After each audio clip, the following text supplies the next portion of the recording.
नमस्कार। मेरा पूरा देश सुन रहा है। राष्ट्र की आवाज 140 करोड़ लोगों की एक ही आवाज। आपके साथ मैं हूं सरफराज। मैं सरफराज सैफी आपको बताना चाहता हूं, वक्फ संशोधन बिल को लेकर सत्ता पक्ष और विपक्ष में जंग तेज हो गई है।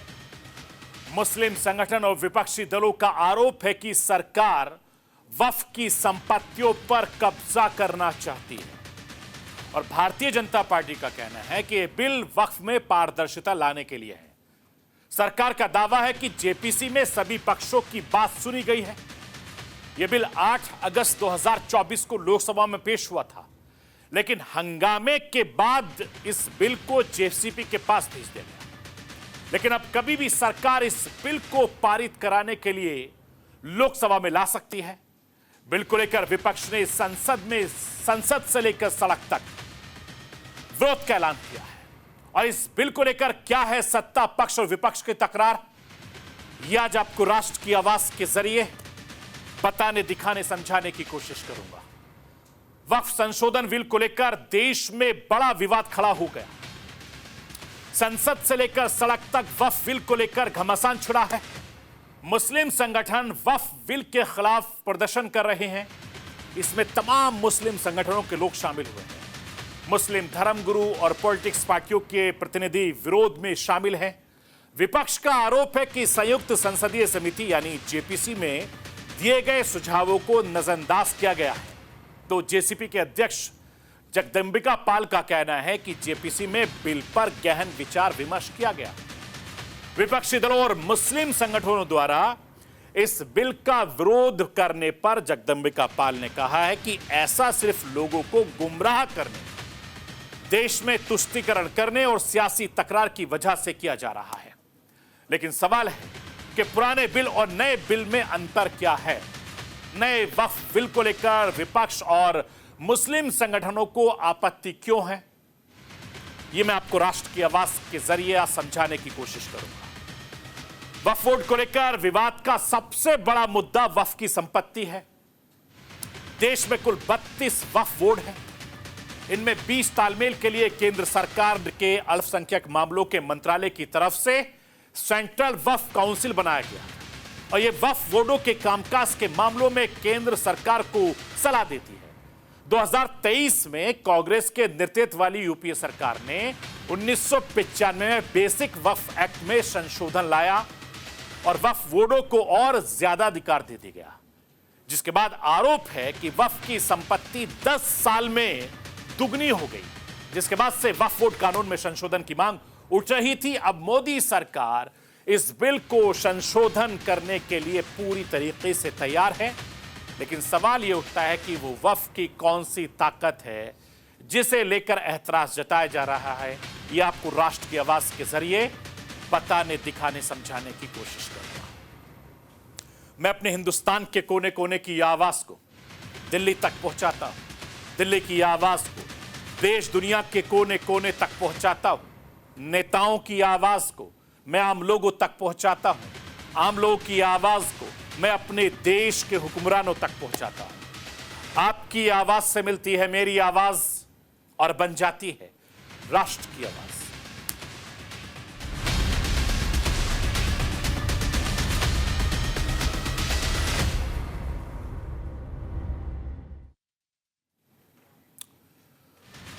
वक्फ बिल को लेकर एक तरफ संसद के बजट सत्र का दूसरा चरण चल रहा है, जिसमें सरकार वक्फ संशोधन बिल सदन में पेश करने की तैयारी कर रही है और दूसरी तरफ विपक्ष और मुस्लिम संगठन इस बिल को लेकर संसद से सड़क तक प्रदर्शन कर रहे हैं। मैं आपको यह बताना चाहता हूं कि दिल्ली के जंतर मंतर पर all India Muslim personal law board ने बड़ा विरोध प्रदर्शन आयोजित किया है। बड़ी तादाद में लोग शामिल हुए। इस प्रदर्शन में विधेयक को वापस लाने की मांग की गई है और इसे वक्फ संपत्तियों को नष्ट करने की साजिश बताया गया है। मुस्लिम संगठनों का मानना है कि यह बिल वक्फ संपत्तियों के प्रबंधन में पारदर्शिता और सुधार के नाम पर मुस्लिम समुदाय के अधिकारों का हनन करता है और यह धार्मिक आजादी को कमजोर की साजिश है। इससे पहले 13 मार्च को भी एक बड़ा विरोध प्रदर्शन आयोजित किया गया था, जिसमें कई धार्मिक नेता और संगठन एकजुट हुए थे। प्रदर्शनकारियों ने कहा था कि अगर सरकार इसे वापस नहीं लेती है तो इस बिल को लेकर पूरे देश में सीए एनआरसी जैसा विरोध प्रदर्शन किया जाएगा। इस विरोध प्रदर्शन में मुस्लिम संगठनों के साथ साथ विपक्ष भी शामिल हुआ, जिसमें कांग्रेस पार्टी से लेकर टीएमसी, समाजवादी पार्टी के अलावा कई बड़े राजनीतिक दलों के नेता जंतर मंतर पहुंचे, विरोध किया बिल का। इस प्रदर्शन में ऑल इंडिया के अलावा जो नेता थे उनके अलावा असदुद्दीन ओवैसी भी शामिल हुए। ओवैसी ने केंद्र सरकार पर जमकर हमला बोला। ओवैसी ने आरोप लगाया कि इस बिल का मकसद वक्फ की संपत्तियों को छीनना है। मैं राष्ट्र की आवाज के जरिए सांसद असदुद्दीन ओवैसी को सुनवाना चाहता हूं, सुन लीजिए उनके अलावा विपक्ष के सांसद नेता क्या कुछ कह रहे हैं। हमारा काम विरोध करना है क्योंकि ये अनकॉन्स्टिट्यूशनल है। ये बिल वक्फ की जायदाद को बचाने के लिए, एनक्रोचर्स को निकालने के लिए नहीं, ना उसकी इनकम को बढ़ाने के लिए, बल्कि वक्फ की जायदादों को ख़त्म करने के लिए, मुसलमानों से उनकी मस्जिदें, दरगाहें, खानखाहें, कब्रस्तान को छीनने के लिए इस तरह का प्रोविज़न उसमें रखा गया है।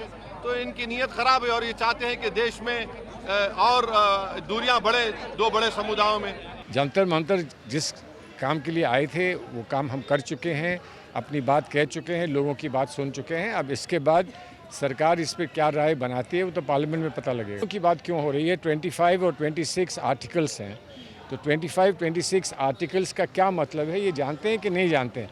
ज़मीन तो बहुत आगे की बात हो जाती है, हड़पी जाए नहीं हड़पी जाए, लेकिन आर्टिकल 25 क्या कहता है, आर्टिकल 26 क्या कहता है कि क्या हर मज़हब के लोगों को अपने इंस्टीट्यूशंस को, अपने इदारों को चलाने का अधिकार है कि नहीं है? कि जिन लोगों के हित के लिए बता के सरकार कानून बना रही है वही लोग उस कानून से संतुष्ट नहीं है। मैं समझता हूं कोई भी कानून देश में बनता है तो हितकारी लोगों को विश्वास और भरोसे में लेने के बाद ही बनता है। वक्फ में बहुत मीटिंगें हुई, बहुत सारे डेलीगेशन मिले, बहुत से रिप्रेजेंटेशंस गए और मैं समझता हूं सभी ने इस बिल का विरोध किया है। जो एग्जिस्टिंग बिल है, पुराना बिल जो जिसपे आज भी चल रहा है, उस बिल से लोग संतुष्ट थे, उस कानून से लोग संतुष्ट थे, उसमें संशोधन की गुंजाइश और जरूरत नहीं थी। लेकिन चूंकि सरकार को आप देख रहे हो, रक्षा की जमीनों का क्या किया, रेल की जमीनों का क्या किया। मैं आपको यह भी बताना चाहता हूं कि सरकार का मानना है कि वक्फ संशोधन बिल से वक्फ संपत्तियों को रेगुलेट करने और ऐसी संपत्तियों से संबंधित विवादों को निपटारा करने का अधिकार मिलेगा। इसके साथ ही सरकार का मानना है कि बिल के जरिए वक्फ की संपत्तियों का बेहतर इस्तेमाल हो सकेगा और मुस्लिम महिलाओं को भी मदद मिल पाएगी। बीजेपी सांसद जगदंबिका पाल की अध्यक्षता वाली जेपीसी ने इस साल 27 जनवरी को बीजेपी और उनके सहयोगी तरफ से बिल के लिए प्रस्तावित 14 संशोधन को मंजूरी दी, जबकि विपक्ष की तरफ से प्रस्तावित 44 संशोधनों को खारिज कर दिया गया था। इस बिल में जो 14 बदलाव किए गए थे वो कौन कौन से हैं, वो अहम है। मैं राष्ट्र की आवाज के जरिए आपको दिखाना बताना चाहता हूं, लाइए स्क्रीन पर। पहला बदलाव जो कि इसमें गैर मुस्लिम सदस्यों को भी इस जगह दी गई थी, इसमें अब राज्य वक्फ बोर्ड और केंद्रीय वक्फ बोर्ड परिषद में 2 गैर मुस्लिम सदस्यों को शामिल करना अनिवार्य होगा। नंबर 2, वक्फ अधिनियम 1995 की धारा 9 और 14 में संशोधन करके वक्फ बोर्ड की संरचना महिला प्रतिनिधियों को शामिल किया जाएगा। नंबर 3, वक्फ संपत्तियों के दावे के लिए अनिवार्य सत्यापन प्रक्रिया को भी लागू किया जाएगा, जिसमें पारदर्शिता और बढ़ेगी और अवैध कब्जों को रोका जा सकेगा। वक्फ संपत्तियों की देखरेख के लिए जिला मजिस्ट्रेटों की भागीदारी बढ़ाई जाएगी, जिससे प्रशासनिक निगरानी में सुधार होगा। वक्फ बोर्ड की शक्तियों में कमी की गई है। इससे पहले आरोप लगता था कि वक्फ बोर्ड को असीमित शक्तियां दी गई थी।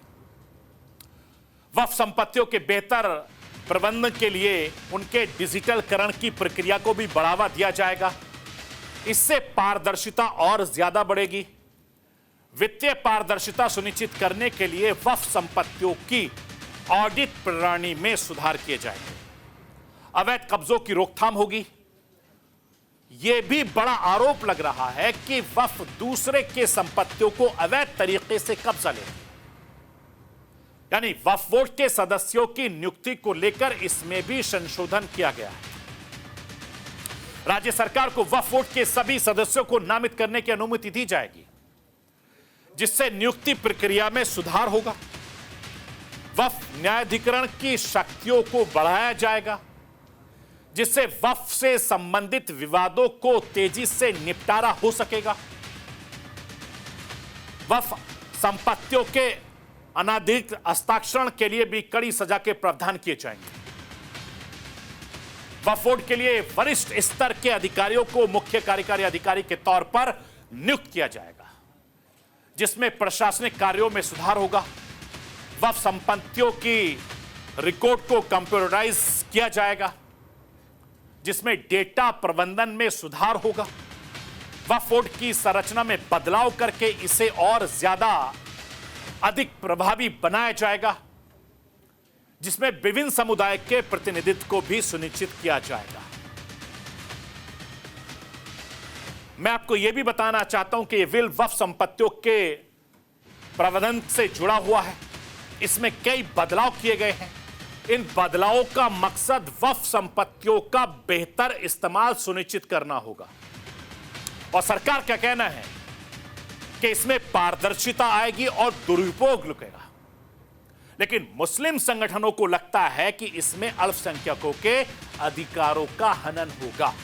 मैं राष्ट्र की आवाज के जरिए all India Muslim personal law board के प्रवक्ता कासिम रसूल इलियासी और जेपीसी के अध्यक्ष जगदंबिका पाल को सुनवाना चाहता हूं। सुनिए इस बिल को लेकर दोनों के तर्क क्या क्या है।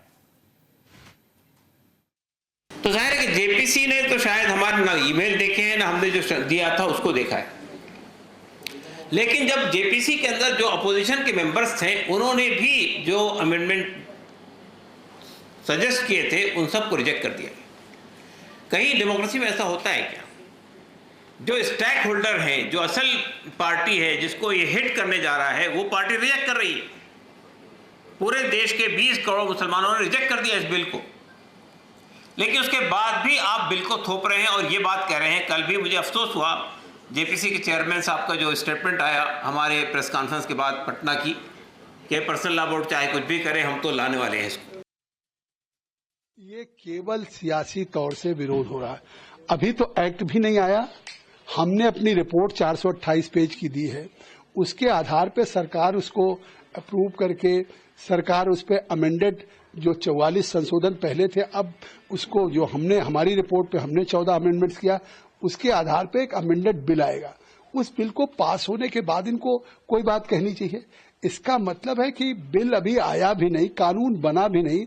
किस सवाल पे आज जंतर मंतर पे all India Muslim personal law board हो, जमायत उलमा हिंद हो या ओवैसी की पार्टी AIMM हो या विपक्ष की पार्टियों को नेताओं को बुलाया जा रहा है। ये केवल सियासी तकरार है, लोगों के मन में गुमराह किया जा रहा है। सरकार के प्रति केवल एक विरोध करने के लिए कहा जा रहा है। मैं आपको यह भी बताना चाहता हूं कि वक्फ बिल को मौजूदा बजट सत्र में लाया जा सकता है। यह सत्र 4 अप्रैल तक चलेगा। वक्फ संशोधन बिल 2024 का मकसद वक्फ को डिजिटलकरण, बेहतर ऑडिट, बेहतर पारदर्शिता और अवैध रूप से कब्जे वाली संपत्तियों को वापस लेने के लिए कानूनी सिस्टम में सुधार है, जैसे कई चुनौतियों को हल निकालना है। और इस बिल में संसदीय समिति के आधार पर संशोधन किए गए हैं। अगस्त 2024 में लोकसभा में यह बिल पेश हुआ था, लेकिन विपक्ष के वजह से इसे संसदीय समिति को भेजा गया था। बाद में कुछ संशोधनों के बाद जगदंबिका पाल की अगुवाई वाली इस समिति ने 655 पन्नों की रिपोर्ट सौंपी और इसमें बजट सत्र के पहले चरण में 13 फरवरी को संसद में पेश की गई। लेकिन एक बार फिर विपक्ष ने रिपोर्ट को फर्जी बताते हुए इसका जमकर विरोध किया था। अब सरकार बजट सत्र के दूसरे चरण में इसे पेश करना चाहती है, लेकिन विपक्ष इसे लेकर अड़ी हुई है।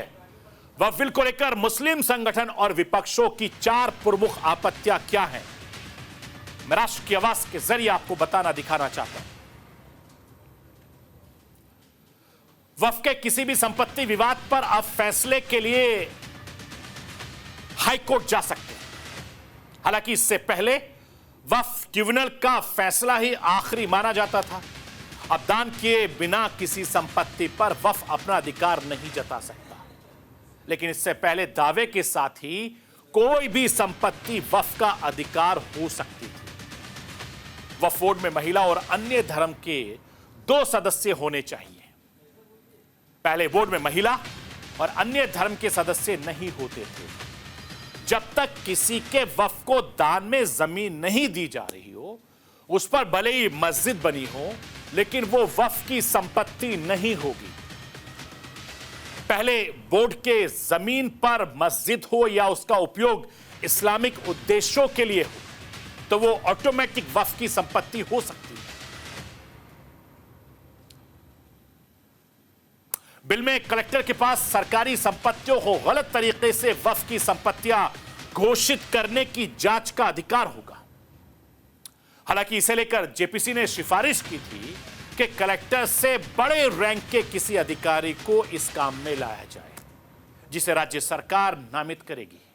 वहीं वक्फ की संपत्तियों का 6 महीने के भीतर पोर्टल पर रजिस्ट्रेशन जरूरी होगा। इसे लेकर जेपीसी ने मांग की कि सही कारण होने पर समय सीमा बढ़ाई जाए।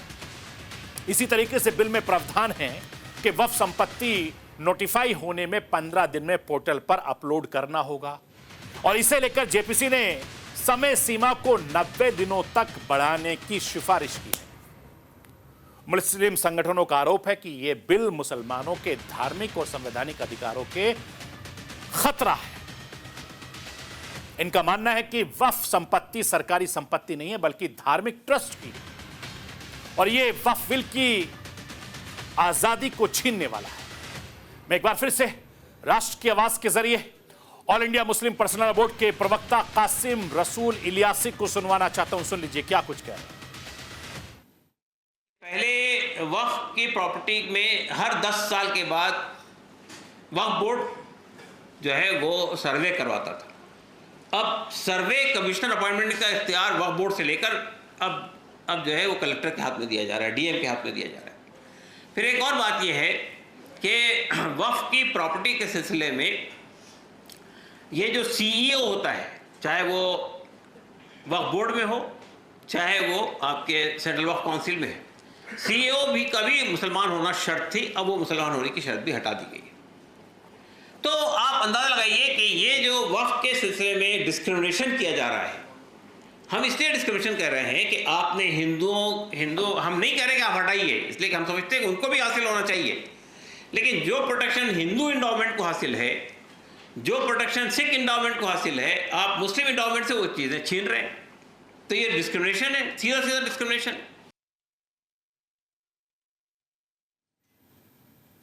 मैं आपको यह भी बताना चाहता हूं कि साल 2013 में यूपीए की सरकार में वक्फ बोर्ड की शक्तियों को बढ़ा दिया गया था।